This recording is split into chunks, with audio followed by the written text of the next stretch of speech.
please check in under the agency check-in area. Tara is not going to be with us today. She's actually going to be doing the Bidders Conference this afternoon in Naperville, so I'm not sure if any of you guys are going to be participating in that or not. Let's see a show of hands. Are any of you guys going to the Bidders Conference this afternoon? Show me some hands if you are. I don't see any hands going up. Well, anyway, she will be at the Bidders Conference this afternoon to talk about the next round of the Youth Career Pathways opportunities that we're going to be going through. So it looks like we are missing still a few people here. Youth Build Lake. Anybody from Youth Build Lake on? Methodist? Manufacturing Renaissance? If you're here, please go ahead and check in. Otherwise, we can always bring this back up after we get done with our discussions.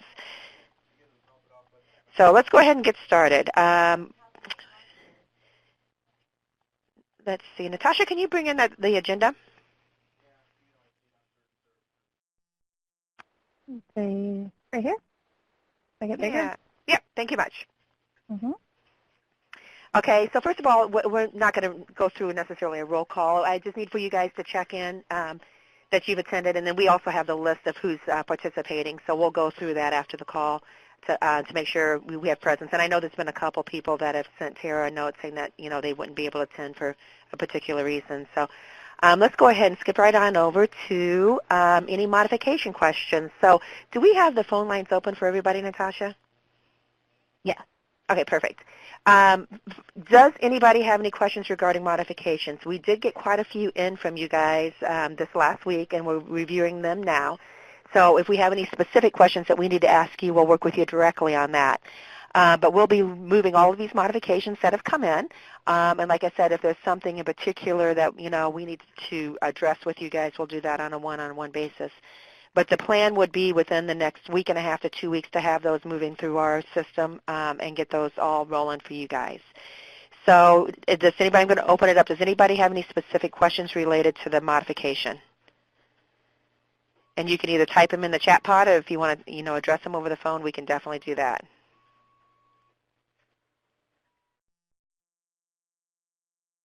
Okay, I don't think we do. So why don't we go ahead and get moving on with this. The next thing that she had on the agenda was the formal monitoring check-in and how did it go. I know we've had a few agencies that did have a formal monitoring, and so would you guys like to discuss that, or was there anything as a follow-up from the monitoring that you would like to discuss? And if you have had a formal monitoring, can you let us know just how things went with it? And do we have anybody on that has had their formal monitoring completed? I don't hear anybody talking.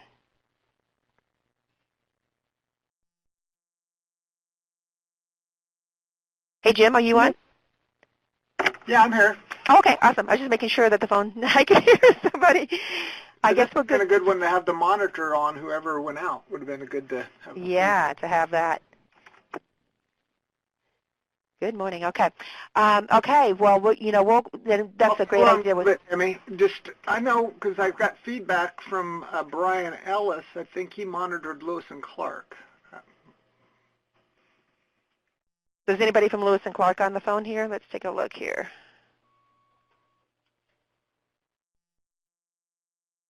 Damon.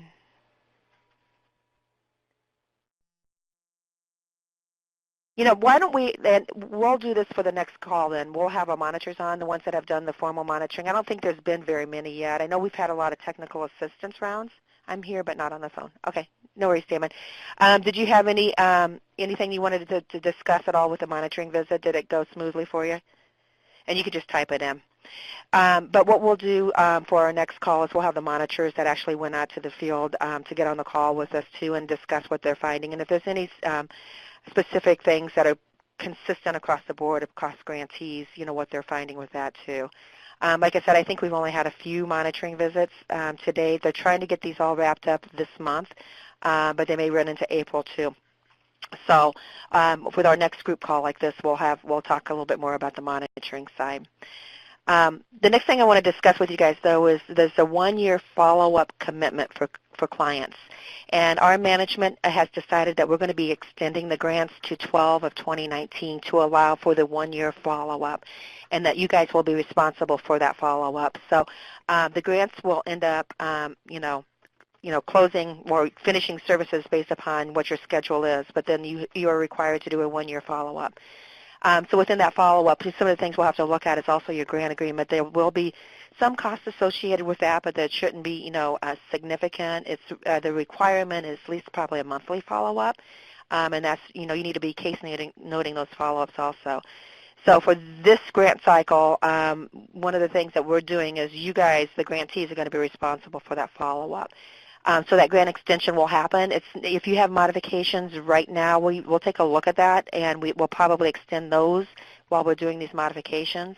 And if you have not submitted a modification, we'll take a look at those and probably just do the grant term end date extension for those. But if there's something you do need to modify, you need to get those into us so we can start moving those modifications. But I just wanted to make you aware of that we will be extending these grants to allow for the follow-up that's required by the WIOA program for that. And Jim, do you want to add anything on that at all, or? No, it's good. And that goes right now. How it works with follow-up is any of your clients that in the program earlier than the end of December, they begin follow-up after all the services are closed.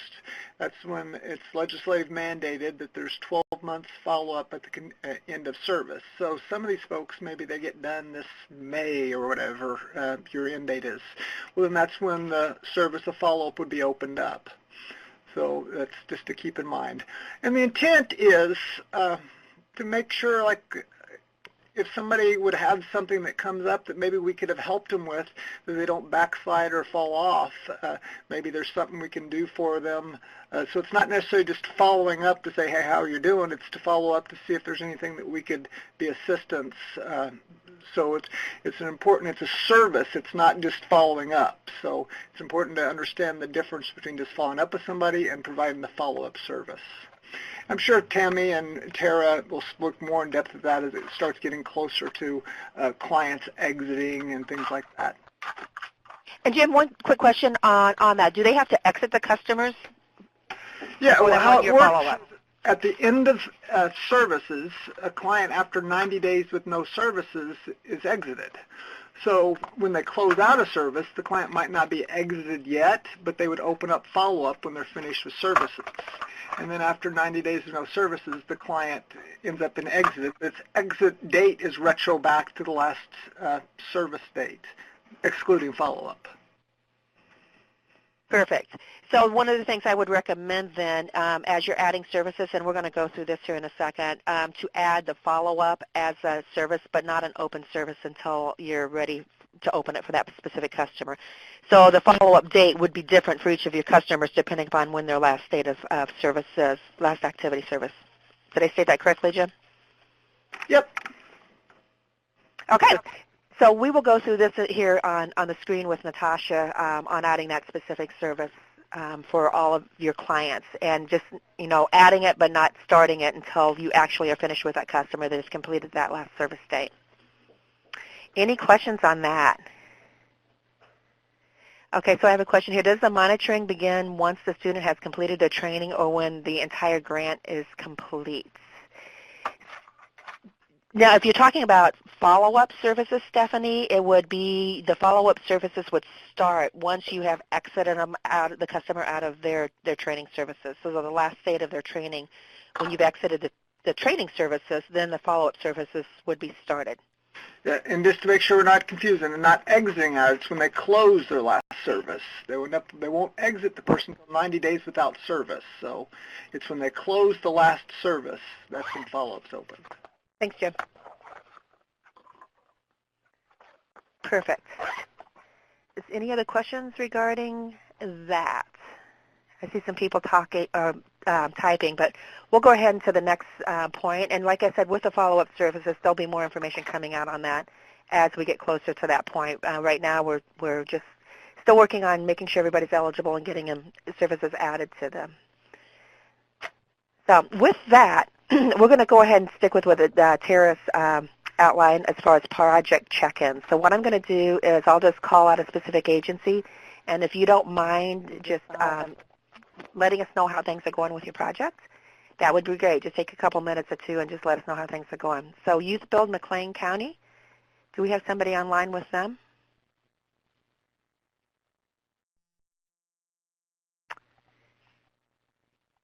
Youth Build McLean. I see Youth Build Lewis. Youth Build McLean. Michelle, are you able to get on the line, or are you just listening on your computer?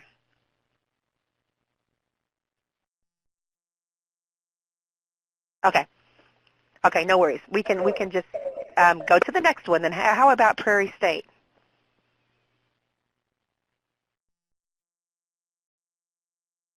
Anybody on the line with Prairie State?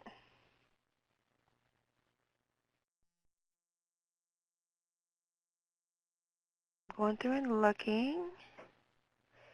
And I believe they may have had a conflict with today. So let's go ahead and go on to Methodist. Is anybody on the line with Methodist?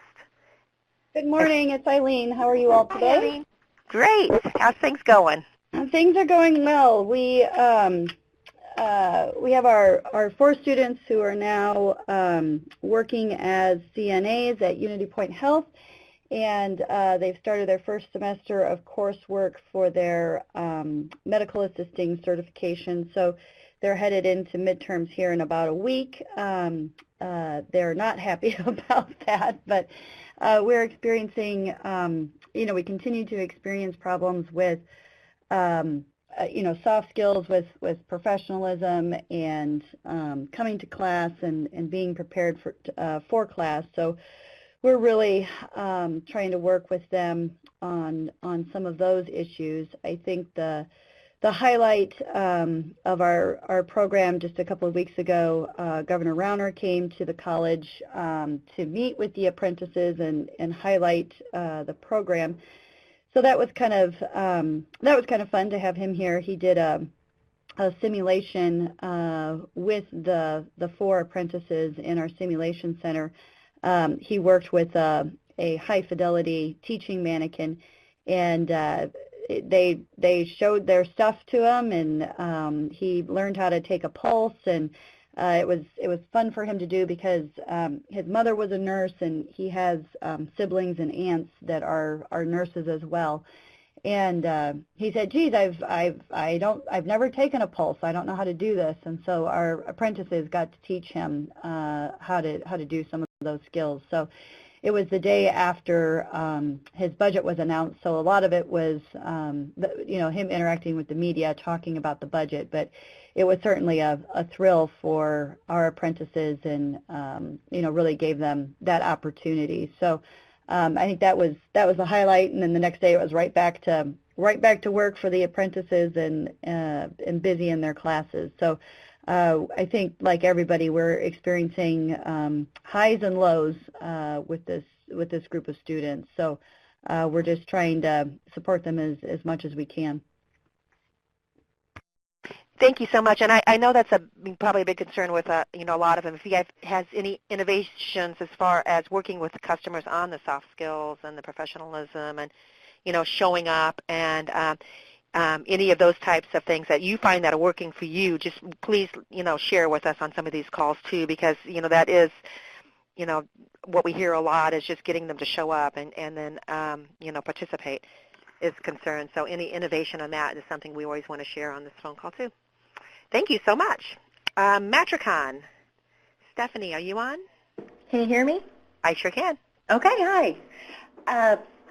Let's see, ours is going smoothly. We kind of had the same situation as the previous school, but, getting them to show up and to follow through. But they're passing their exams. I have 2 students I am hoping to get started within the next 2 weeks at the latest. So I'm trying to get those 2 young gentlemen started. Other than that, we're just moving right ahead, and updated a few schedules, but we're still looking for youth because I've got youth files here. I'm trying to get them to follow through. So our biggest struggle is just getting youth to follow through. But hopefully I have 2 new ones starting very shortly. Thank you, Stephanie. And something, for you guys to think about, too, is there any incentives that we could potentially look at that would be allowable under WIOA that could be provided to youth? Actually, with us, yes, we give them quite a bit of incentives. They're paid for mileage and while they're here in class.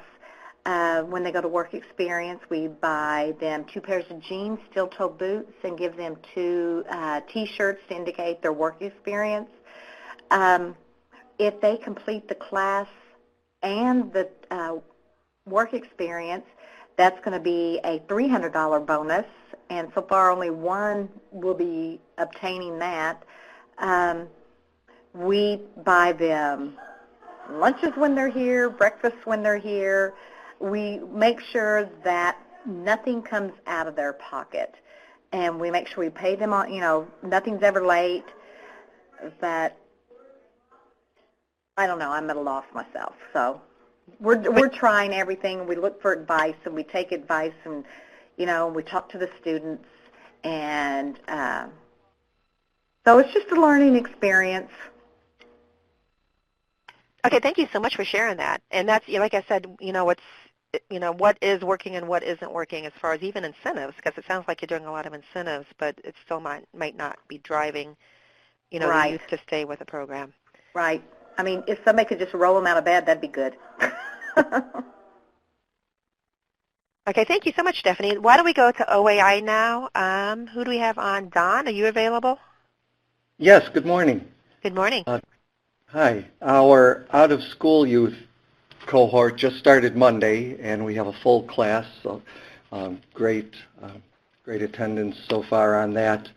The program is starting with forklift certification over the next 2 weeks, so we hope that all of them will attain their forklift certification right off the bat, sort of rather than classroom activities, really getting into the swing of manufacturing and warehousing jobs right off the bat. We're hoping will be an incentive and get the interest level up. We're also experimenting with the out-of-school youth with monetary incentives for attendance, passing the drug test, and getting the certification. So this is the first time we've done it to such a degree, and we'll see how that works. The in-school youth cohort is going fine at Rich East High School here. They're also attaining their forklift certification over the next couple weeks. So they're excited about that, getting out of school and getting some hands-on experience. Plus they're in the midst of getting to the point of taking their NIMS certification tests at the end of the semester. And in about a month, we have a robotics competition at the high schools in the area that they are preparing their robot for that competition. So the interest level is getting higher, and students are getting more excited. That does sound exciting. Now, Don, your employer relationships, are you doing worksite placement as far as paid work experience with your youth? Yes, at the end of the semester, both for the out-of-school, which is happening at Prairie State College, and the in-school, which is at the Rich East High School, at the end of the semester, so roughly after Memorial Day, they'll have an 8-week paid internship that we place them in. And then with the employers that you partner with, do any of those hire on full-time then after a paid work experience? Or They do, yes, that's the plan. They may end up with the employer for which they do the internship, or we would place them elsewhere. But the plan is that they would get full-time employment right after the internship. Great. And now, are these employers that are established relationships with your organization, or are they some new ones that are coming on too? A mix of both. We've picked up a couple large employers recently that we're hoping to get these particular cohorts into. This program is a little more involved than than what we've done in the past for internships, in that they're getting 2 NIM certifications and the forklift and OSHA training. So the employers are chomping at the bit to get their hands on these 2 cohorts. That's great. That's good to hear. Yeah, we're excited. Thanks so much for sharing your information. I appreciate it. Mm-hmm.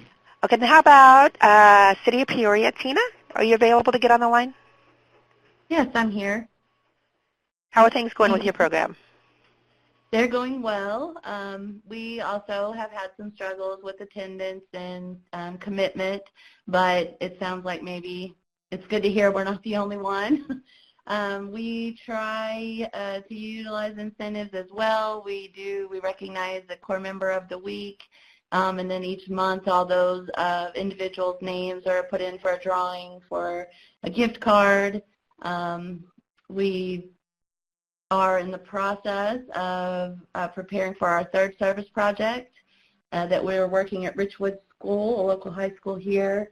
And we also have, in the near future, I believe it may be this Friday, a local landscape maintenance company will be coming in for our professional development day to talk with our members about the opportunities that they will have for employment once they complete their time with our core. So what kind of employer relationships do you have then? Have these been long-term employer relationships with you also, or are these new employers? Oh, no, everything is new here. We just started in October, so everything that we're developing is brand new. So we've reached out. We've had the trades come in and speak with our group. We've gone to a job fair. And then we try to continue to make contacts with prospective employers for our members as, the time draws close for graduation. So this is a true pilot project for you. This is something that you're developing from scratch. Yes. Yeah. And then one of the things you want to look at, too, based upon success also with this is sustainability, and that's something that, later down the road we'll talk about, too, is sustainability of projects. Yes. So that's great. It's good to hear. Well, thank you. Thank you so much for your information. Let's go to Peoria Public Schools now. I think I've got Nick and also Tanisha on the line. Would one of you want to talk about your project? I see Nick typing.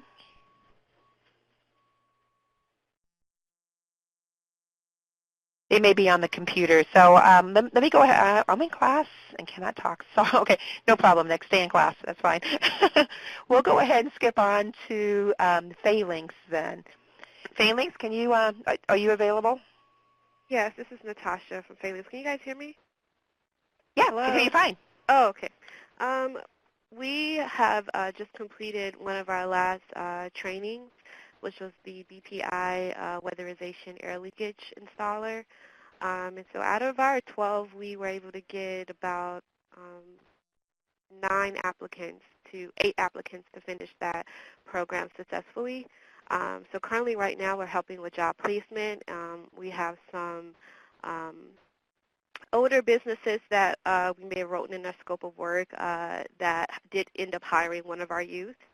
And then we also have a couple of other youth on work experiences now with other construction companies that will possibly lead to them being hired, whether or not if they show good work ethics, which I'm hoping that they will continue to show up to their work experiences on time in order for them to be hired.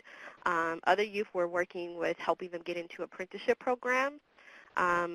Some of our work relationships are new, and what we're facing a lot is when our youth go to hiring events, they're asking whether or not if they're in a union. And so typically sometimes with these corporations, you either have to be an apprentice to be able to work on their sites, or you also have to be in the union. So that's something with us being a pilot program that we weren't fully familiar with. So some of our youth, we are helping them get into apprenticeship programs, whether that's through supportive services and helping them pay for the application, or just pointing them in the direction of where they should go. So right now we're just doing a lot of helping them gain employment. A lot of our youth did get their certification in forklifting, and with some of our youth were able to get jobs as forklift operators too as well. So We're just working on job placement right now. We do have 3 more slots left in our program, so we're also working on making sure that we reach our numbers by the end of our program to start another cohort for some other additional youth. That's pretty much what's going on with us right now. So the specific certifications that your youth are getting are their forklift? Was there any other? Oh, yeah, they've gotten EPA renovation, like I said, BPI. They have their NCCR basic craft skills credential as well as OSHA 10. I'm trying to see if I'm missing anything else. That's at the top of my head right now. I think that's everything, though. Okay, great. That they've been certified in, yeah. Great. So our youth are saying that they're like they went to the hiring event, and one of our youth did got offered a sponsorship. So it does help that they have their certifications. So they're like 22, 24-year-olds coming in with, BPI weatherization certifications, which does look good for them to get into an apprenticeship program. So, yeah, we're just helping them with job attainment, re-engagement youth that may have fell off in the middle of the program, and sitting down with them and going over new career plans and what their opportunities may be. So, yeah. And then do you have the relationships with the apprenticeship programs then too to try and get them in? No, it's really hard to kind of get our foot into the door. So our youth, and I'm very proud of them, they've taken the information that we've given them, or I've talked to, when I've gone to construction fairs and talked to people that help run the apprenticeships of what they should do. But as far as anyone like actually really helping us, that's not really happening, but they are giving us the information of what they should do. And so that's just really what we're working on. It's just the resources that's been given to us. So assistance with getting connected with apprenticeship programs would help. Right. Yeah. Just and I'm not saying to get our kids to the front of the line, but what I just noticed is it's really hard for them to get their foot in the door. So we're just doing the best that we can. Our job developers are doing a great job of just connecting with. What we found is connecting with realty groups, people that own properties, project managers. So kind of going in that way in order to help our youth kind of get into the door with construction and labor. Gotcha. Perfect. And then with the certifications, are you uploading the documentation of that in the customer files? Yes, I uploaded that into IWDS, and which is synced into Illinois WorkNet. And I did send an email because once I synced their certifications, and they're now coming up several times, like 30 times in each client's profile. So I'm not sure why that happened. I don't know if I pressed sync too many times, and so it just kept syncing. However, they're not showing up under the service credentials in Illinois WorkNet. They're showing up under the profile, under education, once I put them in IWDS and once they sync into Illinois WorkNet. Okay, we'll take a look at that then. I know Natasha's on the line, and we'll take a look and see what's going on with that. Can you send me an email with, like, the particular customer to look at? Okay. Okay, great. And we'll take a look at what's going on with that with the system then. Thanks so much for your information. Manufacturing Renaissance. Let's see. Who do we have for Manufacturing Renaissance on? Going down the list. I thought I saw somebody on here.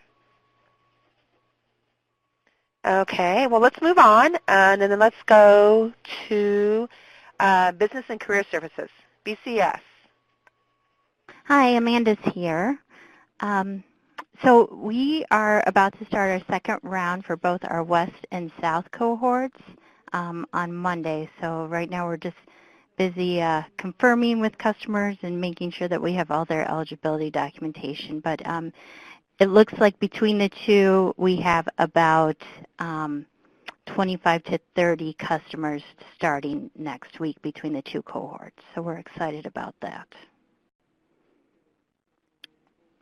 Wow. So you currently have, it looks like, 25 that you're working with? Yeah. So and that's, based on who's come to the intakes and has started the process. So I won't be surprised if that's more closer to 20 next week, but, we're always hopeful that they'll all follow through.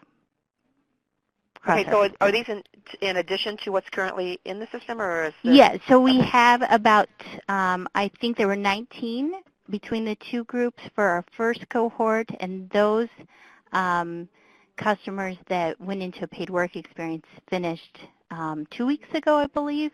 And so now we're starting our second cohort. Gotcha. Okay, Hey, good deal. This is Jim. I think I seen you guys had quite a few people that came in as inquirents this week. Is that accurate? Do you have a lot of people that filled out their WorkNet application? Yeah, because we've been trying to be a little more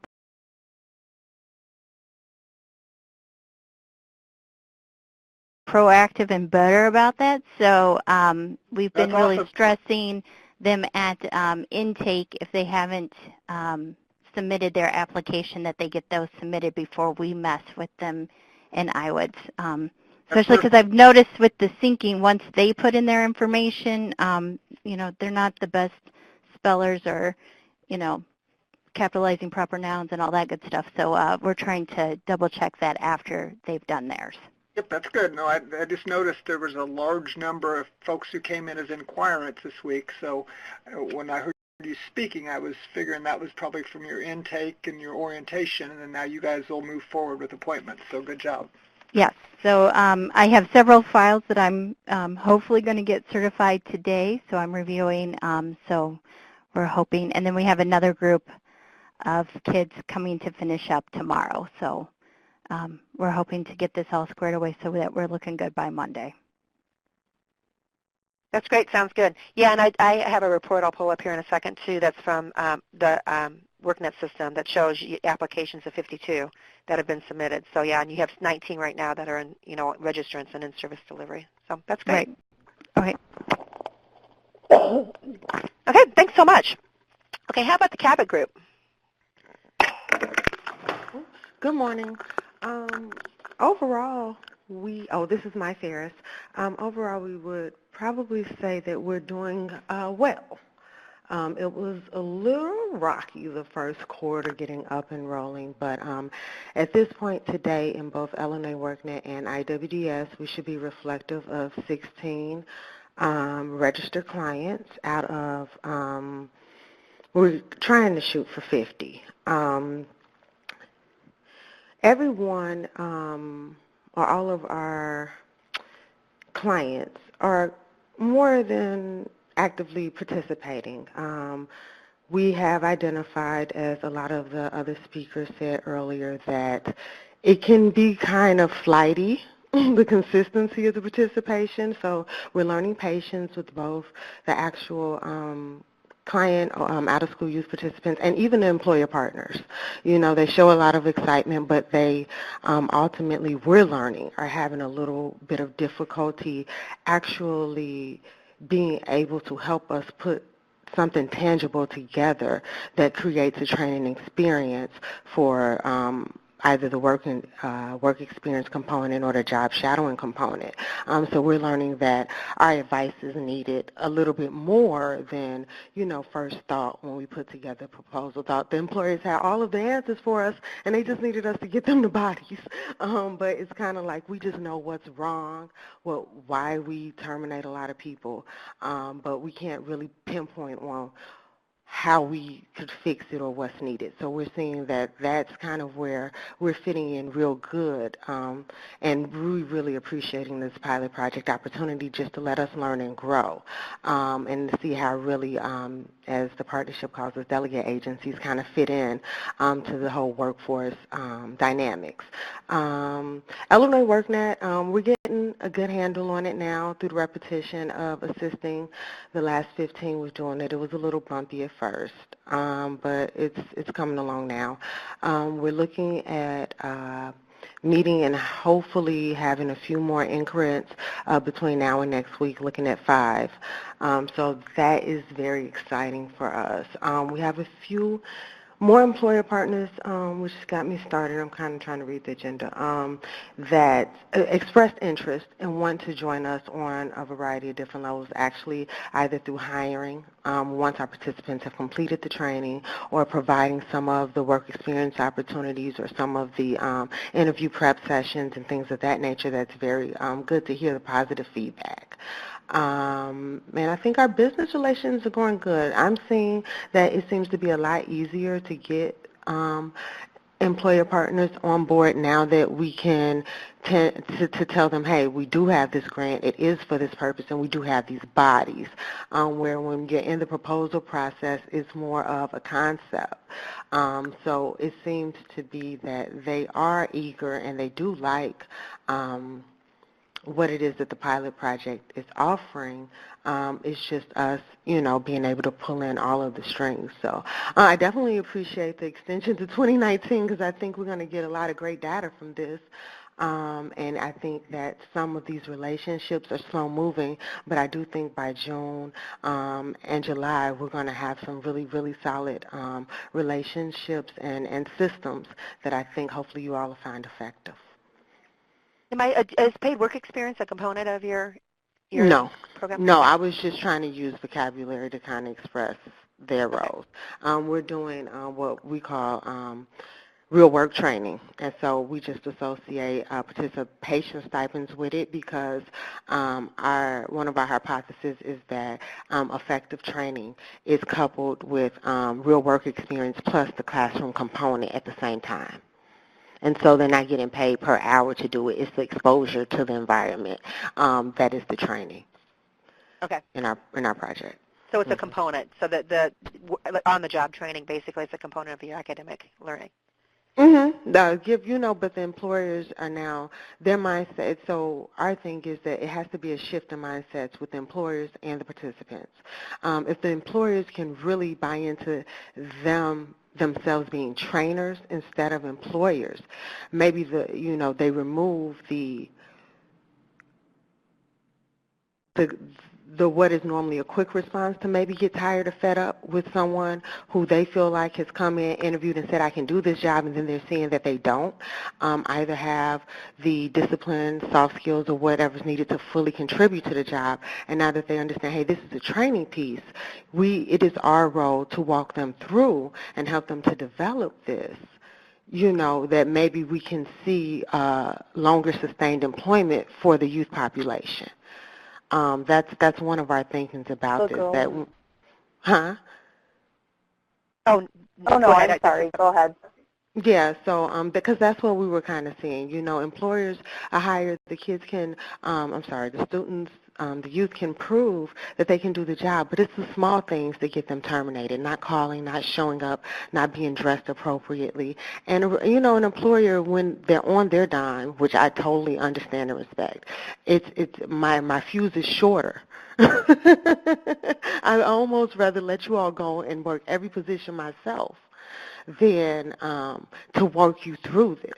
And it is a heavy responsibility to say, hey, come on and babysit these kids and help raise them. No, that's not your job. So that's where Cabot is seeing this is our role to come in. But one, you also have to adjust the employer's mindset that even when you get them as a training participant in this arena, you have to be a little bit more patient and tap into your guidance side, your giving explanation for why you getting on the phone after you clocked in is an issue for me versus just a chastisement of get off the phone, go do the chore, which is going to be your number one go-to if you hired them because you're spending money on them.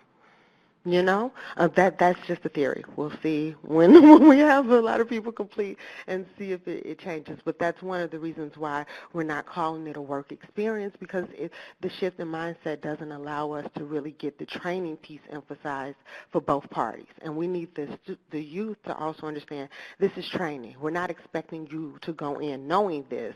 The whole purpose of this is to help you grow and understand why things are this way in this environment, in this culture. Yep, that sounds great. That sounds great. And I'm going to look and see if we can get some more information on, because I know of another agency that's taken that kind of a mindset with the training component and integrated with the employers, and see if we can get some more information for you guys along that pathway. Mm-hmm. So, no, that sounds perfect. Well, thank you so much for sharing that information. No problem. Thank you all. Okay, Lewis and Clark, do you have anybody, let me see, on the line here?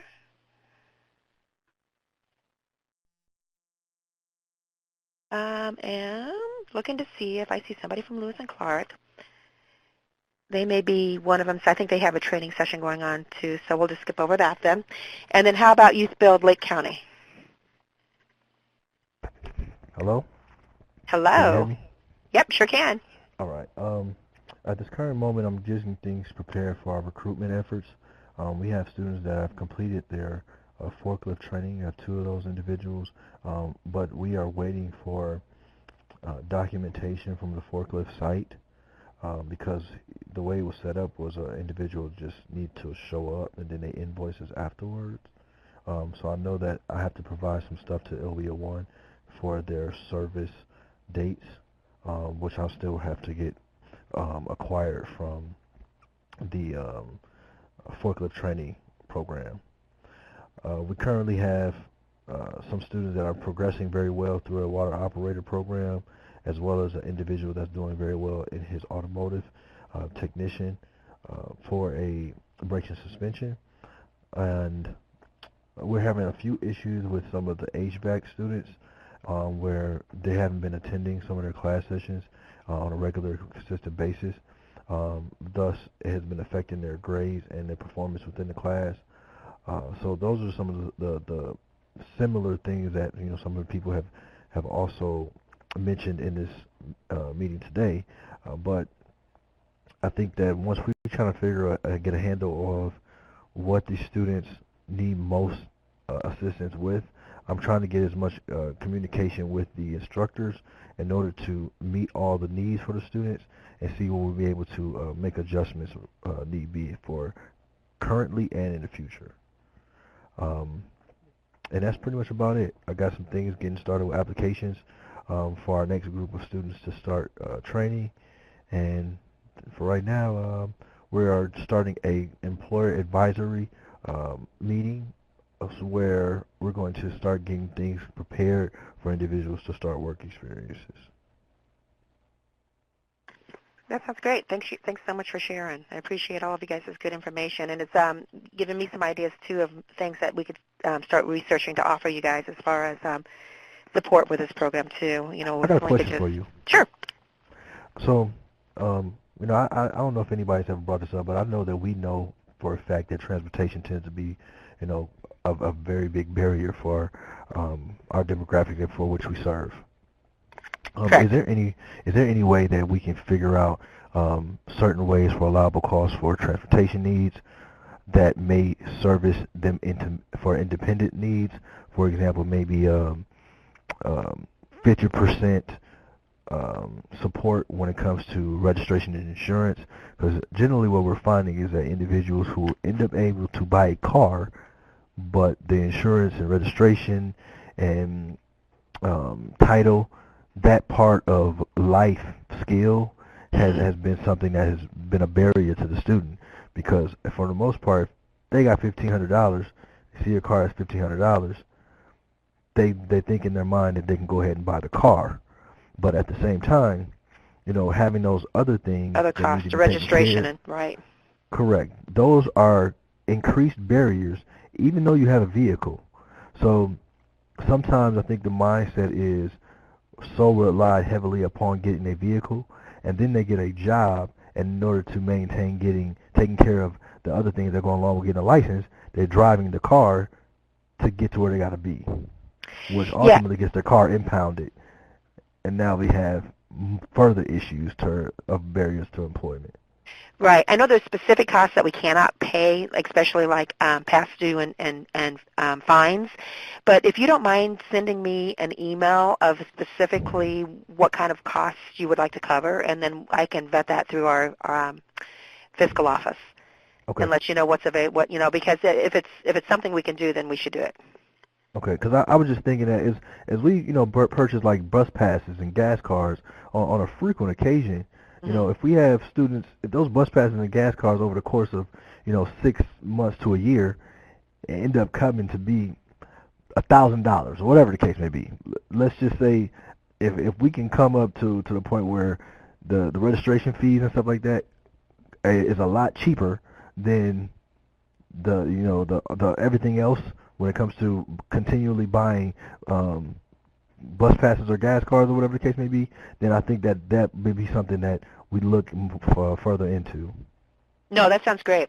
Yeah, I just put my email address up there, so if you don't mind sending me a note and letting me know exactly what you think would be beneficial, Okay. Like I said, if we can do it within our allowable cost structure, then yeah, I say we do it. Anything that can help Okay. the students to perform. All right. Thank you. I'm not the expert on that, so I would have to vet that with our financial Okay. group. Okay? Thank you. Thank you. Thanks, everybody, so much for your information. We're getting close to our time, but I do want to share some numbers with you guys, so I am going to get to my screen here.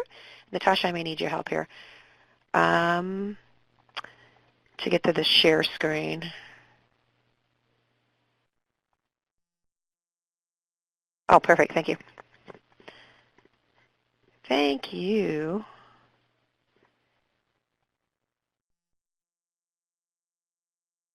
Let's see what comes up here. You get to see my family there, huh? Okay. Natasha, do you see the report? Yes, I do. Perfect. Okay. It's a little small, so do we try and make it a little bigger? you can zoom in a little bit, but others, there's an icon in the upper right-hand corner with 4 arrows pointing out to each corner. You can click on that icon, and it'll make your screen go full screen. And you just click on it again to make it, resize it back to the size it is right now. Okay, so what I'm showing you right now is what's coming out of the WorkNet system and where you're at with your movement of your customers. So the areas that you need to take a look at is anything that's in the yellow bar, and I am going to reduce this a little bit so I can get everybody on here, hopefully. That's a little too small. Okay, so we have applications submitted, and then we've got, and I don't have everything that's on the dashboard on this, but just the key elements that we want to, keep an eye on. So ready for a review. So as you can see, we have got business services. You've got 5 that are ready for review. Manufacturing has 1. OII, you have 9 applications that are ready for review. Not completed the suitability that's over for 5 days. So Youth Build McLean, you've got 25 sitting in there. Business services, you've got 21. Those are probably your new applications that you just discussed. So some of these may be new applications that have you've just started. What we need to do, though, is to make sure that we're moving these. So they shouldn't be sitting. Yes. I have one comment, too, because this happened the other day. We made an update kind of midstream, a little while back, that when a person becomes a registrant, we lock down that recommend for enrollment section. So if you have a person where that is locked down and you can't do anything with it, let us know, and we'll make that update for you. So they could have some that are sitting in this not completed suitability that are locked down. Is that possible? Yeah, because they didn't put recommend for enrollment, but then, we used to allow them to change it, but then we made a change where it locks it down once they become a registrant. Okay. And so if you're in that situation, just let us know and we can help you out. Okay, perfect. So, but basically, look at that row, and then these customers need to be moving out of any of the reds. And like I said, I know BCS just said they just brought in a new group, so that 21 is probably part of that new group. Where they need to be sitting in here is the recommend for enrollment. If they're not recommended for enrollment, it's not on this report, then they either need to be marked as not suitable or not interested. So they would, move out of the green or yellow or the red areas, and then that's, I believe, a gray area. So that's an area where it's just a stop action at that point. We do have a few of them here that are not synced yet. Looks like Prairie State is one of them, manufacturing, and Lewis and Clark. And we are looking at a couple of those individuals too on the status of those. Because especially for Lewis and Clark and Prairie State, they were not coming into your not enrolled, not synced. So our program is looking at those. But once we know that's corrected, we need to figure out why they're not syncing. It could be Social Security number, it could be birth date, it could be. One of the reasons Cody had mentioned that one wasn't synced is because it looked like it was originally synced, and then that application was deleted out of IWDF. So that means that we have to go back and make the connection to a different application that was in IWDF. So for some reason they had 2 applications in IWDF and one was deleted. So Gotcha. So if you have any problems with these, like I said, these are links, and you can pull up those customers. They're Lewis and Clark and Prairie State. There's some work that we're doing on that because those did not show up. But anybody that would be in this not synced, you need to communicate with us, and we need to figure out why they're not syncing. Okay, and then we have some that are not enrolled in Courants past 5 days. So Prairie State's got 6, Manufacturing 9, Lewis and Clark 14, and Lake Build Youth, you've got 2 in there. This is another area we need to look at these customers and see, what's going on with them and why they have not moved from that particular status. And some of that might be that the LWIA, on the LWIA side, is, working with them to make sure that those are moved also. And we are working on both sides, the LWIA sides. We've had conversations with some of the LWIAs related to their side of the data entry with us also. So we're trying to make sure we're collaborating with the grantees and also with your counterparts that's doing the IWDS work for you guys. We do have one OII that you have that is enrolled application, but it needs services added. So they can't be moved to a registrant status until you have a service. And the service should be, the first one should be an ISS. And we're going to walk through that here in just a second. But the ISS and career planning would be the first 2 services that you guys should all be entering when you're doing these applications. And then, of course, we've got a registrant, that's good. The green is good.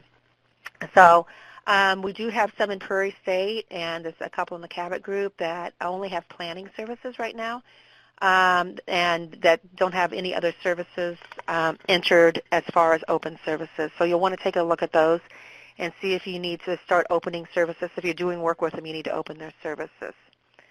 Open requests for IWS credential updates. We've got 6 of those with Peoria Public Schools. So this is another thing. I believe this is one that it's a collaboration with LWIA that we need to, work with that also. So, and then we have some that are open requests for IWDS services credential updates. Peoria, once again, and I know that you're working with Dina on that, and so I know that there's progress with that in the city of Peoria. And then Phalanx, you have one of those sitting in that area. Natasha's going to show her screen in a second, but there's a lot of these here. And the reason for this is because the ISS, we didn't have it under the career planning section. So she's going to walk through how to add that step. So for all of these individuals that are sitting in there, we need to make sure that we have an ISS added as a step in there under the career management or case management. And then the same thing with case management. All of your customers, I anticipate you're doing case management with. So you can see Peoria Public Schools has 50 customers enrolled, and they have 50 case management activities for, 50 customers receiving case management. So I would anticipate that you're doing case management for all your customers. So we should see numbers for case management for the number that you are currently working with and that are enrolled in your program. And then your academic learning services and work-based services. Just make sure that you're adding services. If you are looking across the academic learning and you don't have any numbers and you are doing academic learning, then that means that you don't have specific steps identified for those customers. So Natasha, if you don't mind, I'm going to transfer to you, and then we can kind of go through and show them on the I step what they need to do to add the ISS.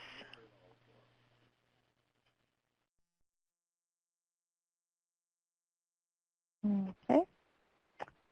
So I went ahead and logged in to your customers, or this is in test, but I went ahead and logged in to the Youth Career Pathway group, selected a customer. On the progress page, select progress, and then in the services, you simply click add service, and you can select, it's under youth case management, WIOA, yes, and then you'll just choose the individual service strategy. And then you can say that it's started, of course, after you have gone through and created the plan for your customer, and your start and end date. And then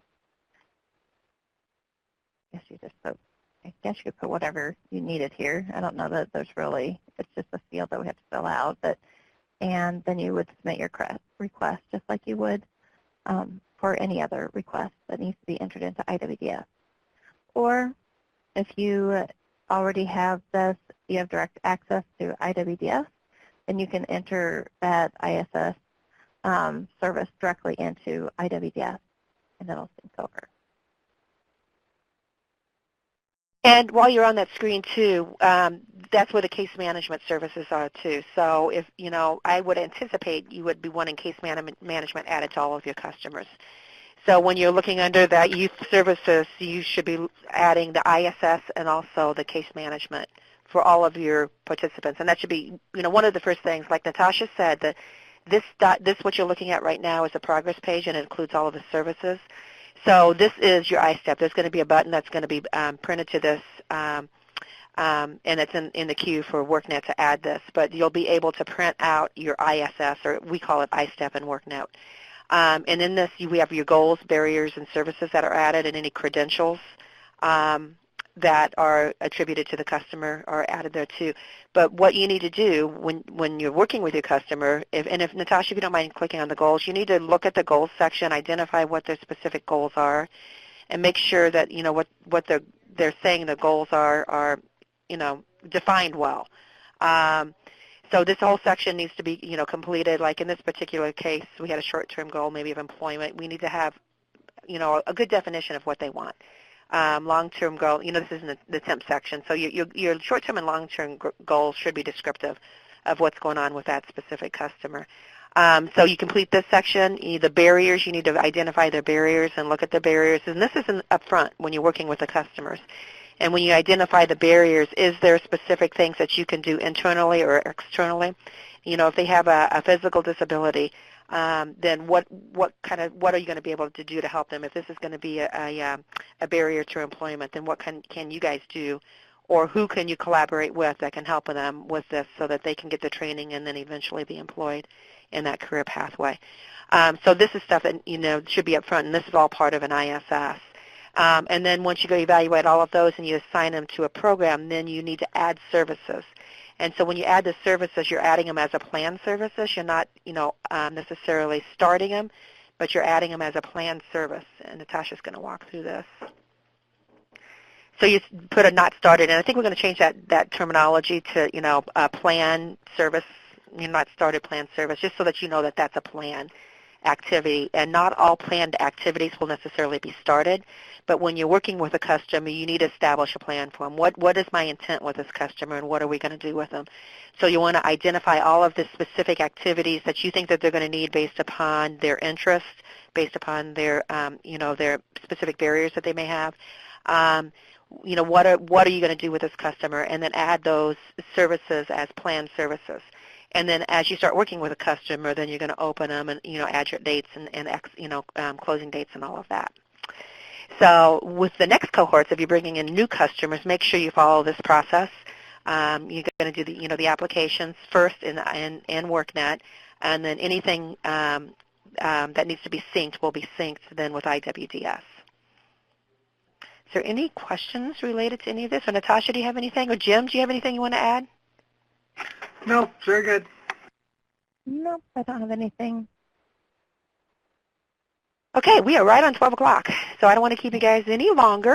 Thank you so much for all of your good information. If you have recommendations or if you have some things that you would like for us to be able to provide to you as far as training or resources, or if you have resources that you think are amazing that you would like to share, please send them to us so that we can, include this, with this group, because these are pilot projects, and we want to make sure that we're, a sharing community, and that, if somebody comes up with some, fabulous processes for motivation, I mean, that's something that we really want to share, as a community working on these pilot projects. So thanks so much, everybody. You guys